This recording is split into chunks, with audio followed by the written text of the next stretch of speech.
Di sudut Masjid Nabawi, di kota Madinah, terdapat sebuah serambi beratap sederhana. Lantainya beralas pasir, tiangnya dari batang kurma, dan atapnya hanya pelepah yang menghalau terik matahari.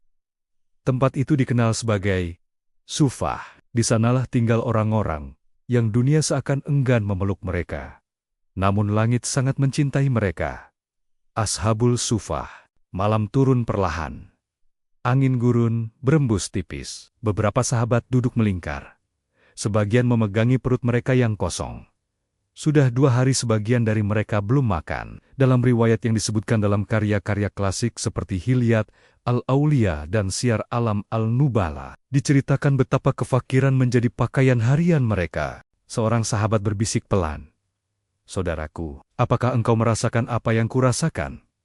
Yang ditanya tersenyum tipis. "Jika yang kau maksud adalah lapar, demi Allah, perutku seperti terbakar." Mereka tertawa kecil. Tertawa yang bukan karena kenyang, tetapi karena iman, membuat hati tetap lapang. Di antara mereka ada Abu Hurairah. Ia bersandar pada salah satu tiang masjid. Wajahnya pucat. Dalam sebuah kisah yang masyhur, ia pernah menahan lapar dengan mengikat batu di perutnya. Abu Hurairah berjalan perlahan di antara mimbar dan rumah Nabi. Pandangannya berkunang-kunang. Ia berkata dalam hatinya, "Andai ada yang memahami keadaanku." Tiba-tiba ia melihat seorang sahabat lewat. Ia menghentikannya. "Abu Hurairah, wahai saudaraku, bagaimana makna ayat ini menurutmu?" Sahabat itu menjawab singkat lalu berlalu. Abu Hurairah menunduk.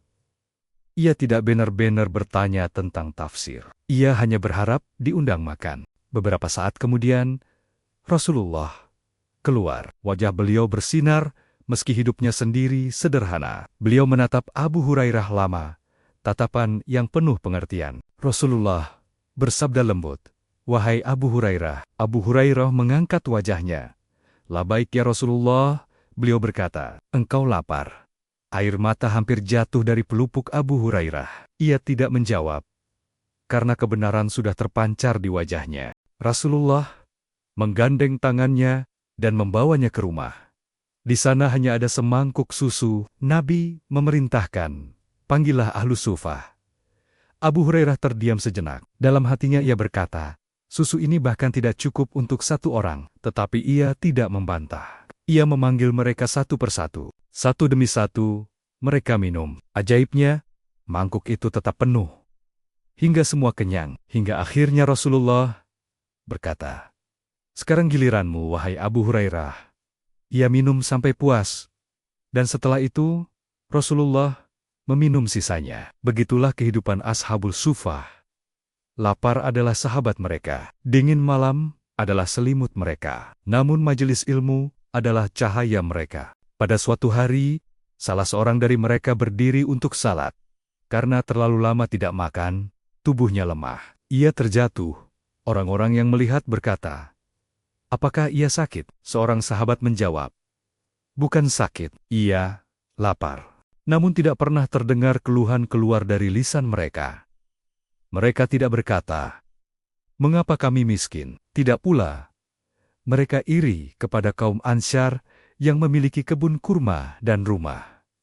Sebaliknya, malam-malam mereka dipenuhi bacaan Al-Quran. Siang mereka diisi dengan menghadiri majelis Rasulullah. Ketika panggilan jihad datang, merekalah yang pertama bangkit. Suatu malam, salah seorang berkata, "Saudaraku, apakah engkau tidak merindukan kehidupan yang lebih lapang?" Yang lain menjawab sambil menatap langit Madinah, "Kehidupan yang lapang, bukankah surga lebih lapang dari langit dan bumi?" Mereka terdiam. Angin berdesir pelan. Hati mereka terasa kenyang, meski perut tetap kosong. Dari serambi sederhana itu lahir para penjaga ilmu. Dari perut-perut lapar itu lahir periwayat hadits, ahli ibadah, dan pejuang yang menggetarkan dunia. Mereka miskin dalam harta, tetapi kaya dalam sabar. Ashabul Sufah mengajarkan satu hal. Kemuliaan bukan pada apa yang kita miliki, tetapi pada siapa yang kita cintai. Dan mereka telah memilih Allah dan Rasul-Nya di atas segala yang fana. Di sudut Masjid Nabawi itu, sejarah tidak ditulis dengan tinta emas, tetapi dengan air mata kesabaran dan keyakinan yang tak tergoyahkan.